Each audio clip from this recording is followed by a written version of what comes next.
Hello everybody and welcome to today's video, and in today's video I'll be discussing the breaking news that I'm sure many of you guys now know about, and that is that David Perdue has announced that he will be running for the 2022 Senate against Raphael Warnock. Now, oddly enough, I found this out last night after I finished filming the video. I was making my thumbnail and I looked up Raphael Warnock, because I wanted to get a photo of him for my thumbnail.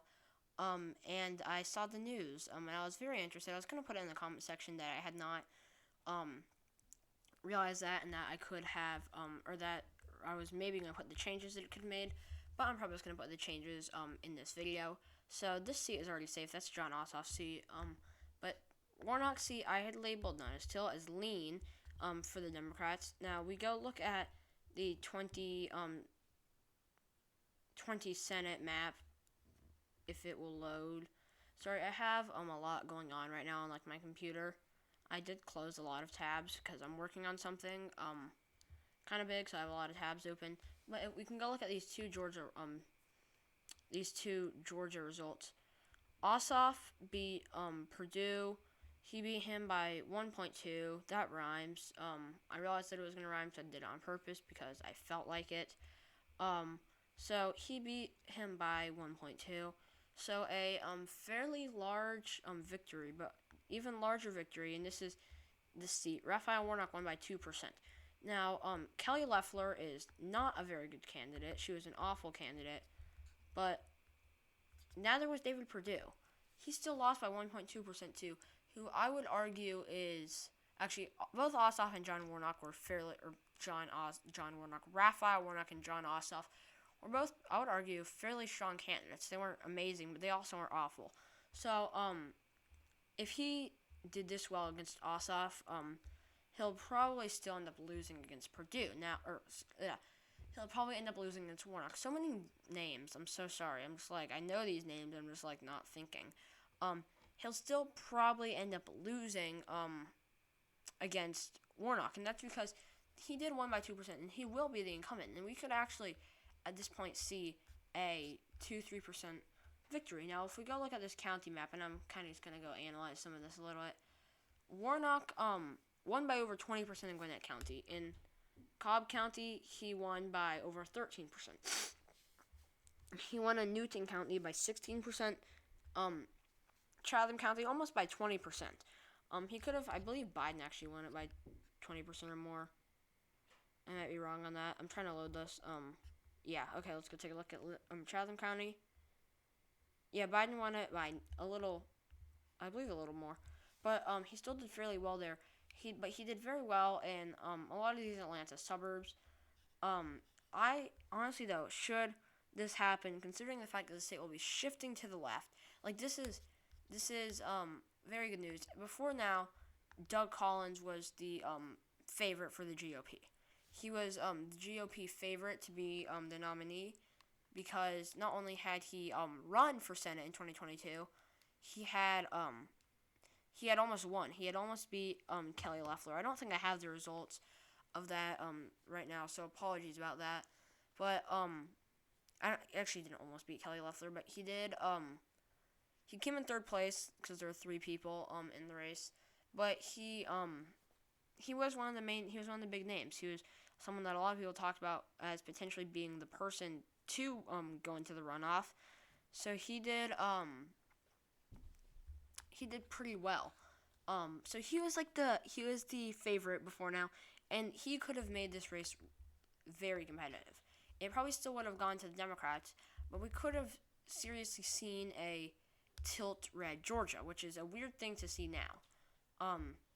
We could have seen a tilt red to tilt blue Georgia, probably most likely a lean blue Georgia still, but it was a possibility because he was a moderate candidate. The big problem for me was that he didn't have Trumpist appeal. I didn't think that he would be able, because David Perdue has been a statewide senator for a while now. People, or at least at that point, people in Georgia knew David Perdue.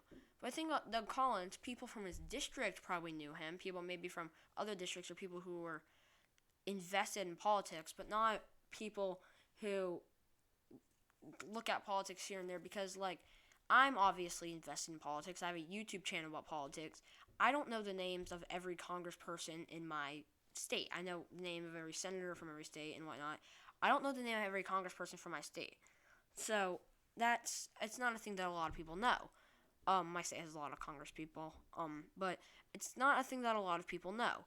So, he wouldn't really be able to get much Trumpist appeal without, or he wouldn't be able to get much moderate appeal without looking as if he's trashing Trumpism, and he wouldn't really be able to get much moderate appeal by trying to appeal to Trumpists, which was my big problem with him.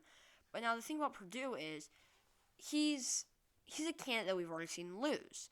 We've already seen him lose by a smaller margin than Loeffler, yes, but the thing is Warnock will be the incumbent against a candidate that already lost in a race that he won by 2% in a state that's shifting to the left, most likely on the same ballot as Stacey Abrams, which is definitely somewhere that you want to be if you're a Democrat in Georgia, which obviously he is. So this is a very, very good sign for him, I think, because if Perdue manages to win the primaries, which he'll most likely be a shoo-in unless the GOP, or unless somebody like Marjorie Taylor Greene runs, then she'll probably win. But if he were to run and Marjorie Taylor Greene were to not run, Marjorie Taylor Greene might still lose.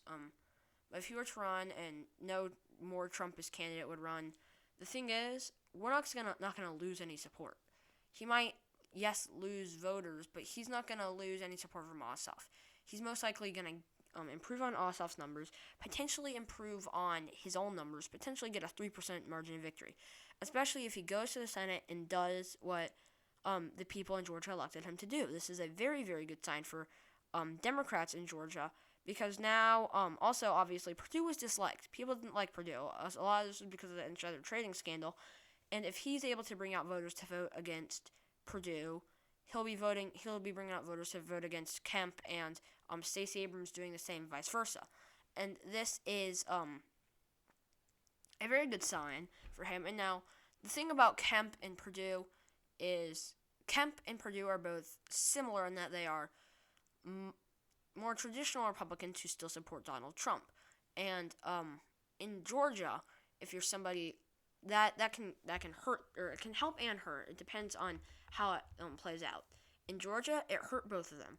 It's hurting Perdue right now, or hurt Perdue because he wasn't able to get the traditional he wasn't able to get the support from all these Republican voters, because a lot of traditional voters might have voted against him. Although I think that if any candidate were to get traditional and Republican votes, or traditional and Trumpist votes, it's him. Though he still wasn't able to get the job done. But he wasn't really able to get all the votes because he was having a hard time appealing to every candidate, or to every voter. And the thing about somebody like Brian Kemp is he didn't really have a hard time, but he's gonna have a hard time appealing to Trump voters. He was able to do it in 2018, but now the fact that Stacey Abrams will, like I said, most likely be on the ballot, his people disliking him for Trump, or for him not voting for Trump, could really seriously lose some Trumpist support, and then obviously him being a Trump supporter could lose him support among traditional Republicans, and that is not a great thing, because a lot of this will bring GOP turnout down, and then now that the GOP turnout would essentially be much, much lower, it would probably be lower on Raphael Warnock's race as well, and he would be looking at probably a margin around similar to what he got. Perdue running is not at all a good sign for the GOP. So yeah, thank you guys so much for watching this video. I know it was short, sorry about that. Don't forget to like and subscribe if you liked the video. Stay tuned for my next video, whenever that may be, and I will see you all there. Bye!